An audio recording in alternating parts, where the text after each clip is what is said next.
Si uno piensa en una metamorfosis, encuentra en el libro de Kafka uno de los cuentos, eh, la metamorfosis propiamente dicho, donde el personaje se transforma en en un monstruo, en una bestia, en un animal, pero no es una transformación que sucede arbitrariamente, sucede bajo el peso de las circunstancias que oprimen al personaje.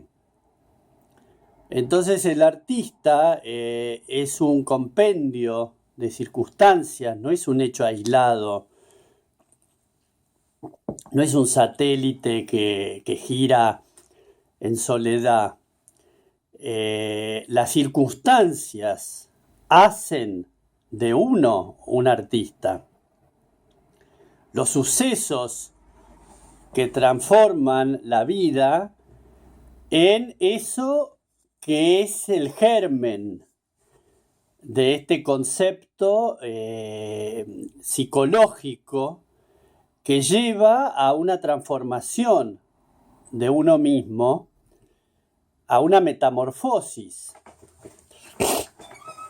Dejar de lado eso que uno era, porque uno era un proyecto, uno era la consolidación de un estándar, de una educación, de un modo de vida que en la sumatoria de sus lógicas daba un resultado X. ¿Qué hace que uno modifica ese X?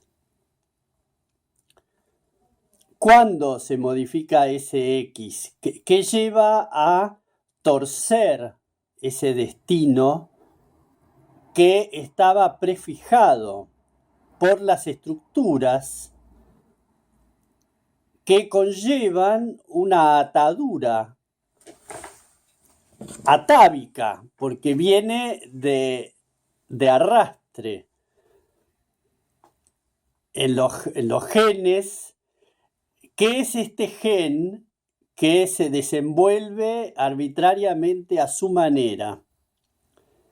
¿Qué componentes tiene de herencia y qué componentes tiene de el libre albedrío puesto al servicio de la construcción de algo tan intangible como es una obra de arte, obra? Porque uno dice una obra, puede pensar en una obra de arquitectura, que es totalmente material, sólido, va a albergar vidas.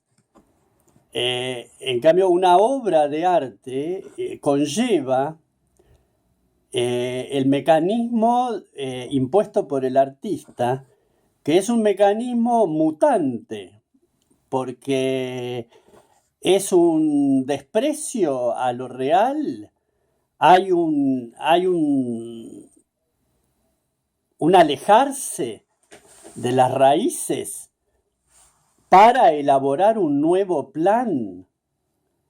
¿Qué es ese motivo que lleva a la elaboración de un plan? Porque yo puedo ser artista a los ojos de los demás, pero lo que me habita por dentro es un plan. Hay una estructura interna que sostiene esto. Hay un desenlace, hay un dejarse llevar hacia ese plano que estaba previsto. Pero el torcimiento del destino también estaba previsto, porque uno trae la magia del universo es una energía disponible. Quien en mi caso puede percibir que esa magia es más interesante que la magia que se me propone como ser cultural o familiar, porque también la estructura, el contexto en el que uno nace, también propone una magia. Todo es una magia, porque la vida misma es mágica en el hecho de cómo estoy vivo, cómo todos mis componentes se reúnen para darme una identidad. Y el fluido de las energías, cuando se interrumpen, que producen una enfermedad, quizás esa enfermedad que sucede,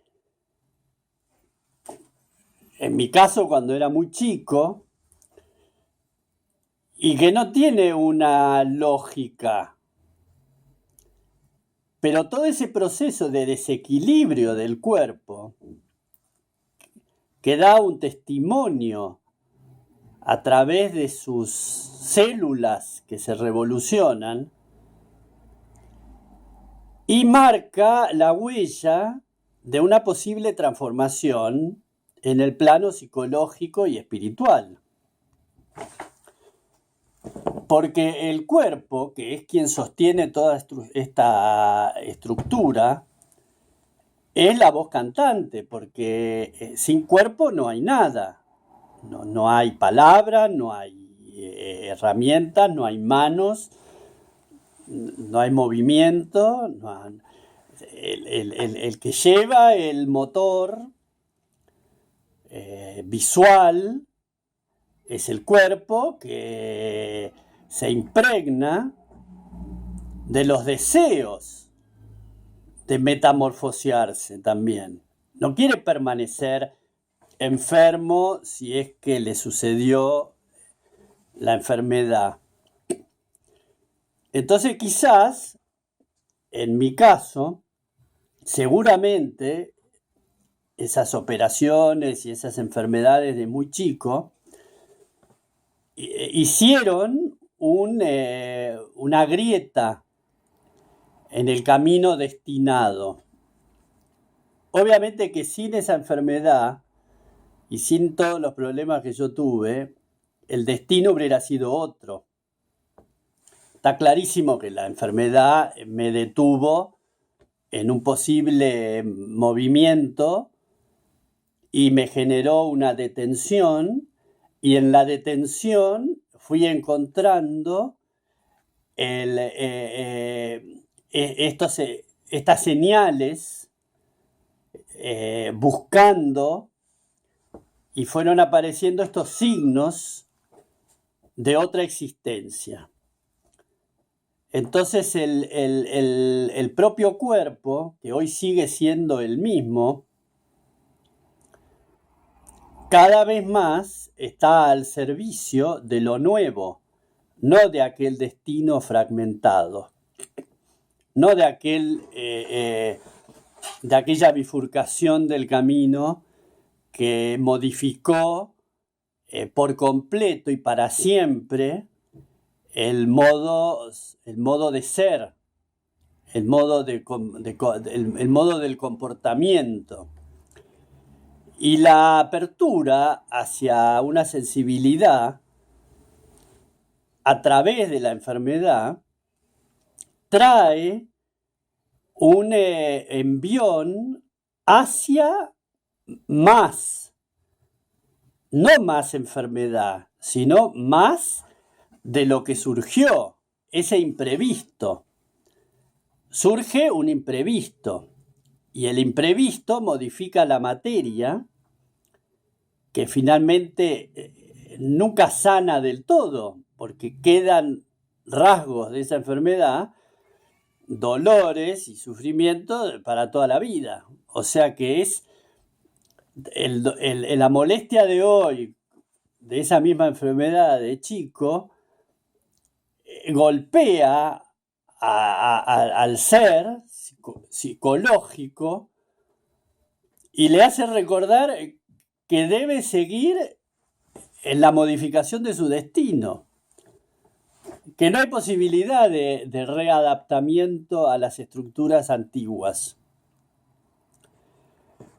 Pero la conformación de la nueva estructura, que se dio un comienzo y se da un desarrollo, es lo que hoy hace que, en particular, yo mismo me convierto en el experimento de este cúmulo energético que me lleva a más preponderancia. La preponderancia del artista sobre el otro, que era un proyecto. Pero el otro, que era un proyecto, sin la enfermedad, sigue latente, porque es la proyección que había de ese sobre la cultura y sobre la sociedad.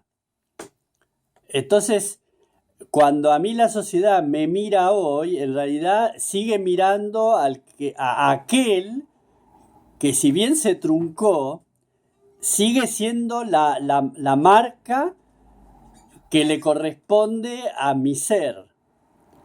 Por eso el choque del verdadero, del que soy yo, del que sobrevivió a la enfermedad, hace un choque y modifica sus estructuras con respecto a la visión del afuera, como eso que expresa Kafka en ese personaje que finalmente termina encerrado en un cuarto, convertido en un animal y totalmente alejado de quienes antes lo observaban y lo incorporaban como alguien cercano. Entonces el artista, ¿a dónde va?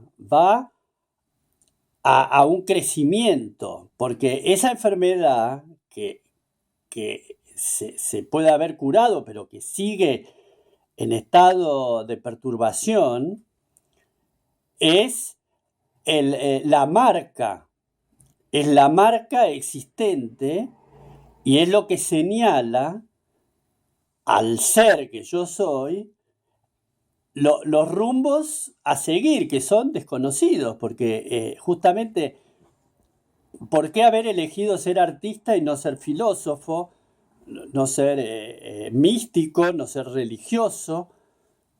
¿Qué hay en el hecho de ser artista que a mí me completó y me produjo esta apertura a esta metamorfosis? Hay todo este mecanismo de la invención de un mundo irreal. Yo invento un mundo irreal donde habitar. Ese mundo irreal que yo construyo para habitar, como es irreal, no es una obra de arquitectura que se finaliza y se puede habitar. Es un mundo irreal que hay que construirlo cada minuto, porque si no se desvanece. La construcción de este mundo irreal requiere de la atención permanente, de las 24 horas, porque si no se esfuma, se volatiliza, se escapa, y me dejaría a mí a merced de lo antiguo, con la imagen social del presente en la proyección de lo que yo debería haber sido, y con la enfermedad esperando su turno de atacar y de demoler la estructura física por completo. O sea, la aniquilación completa del ser. Entonces el trajinar del artista diario es un elemento combativo que hace de la vida una irrupción sobre lo establecido.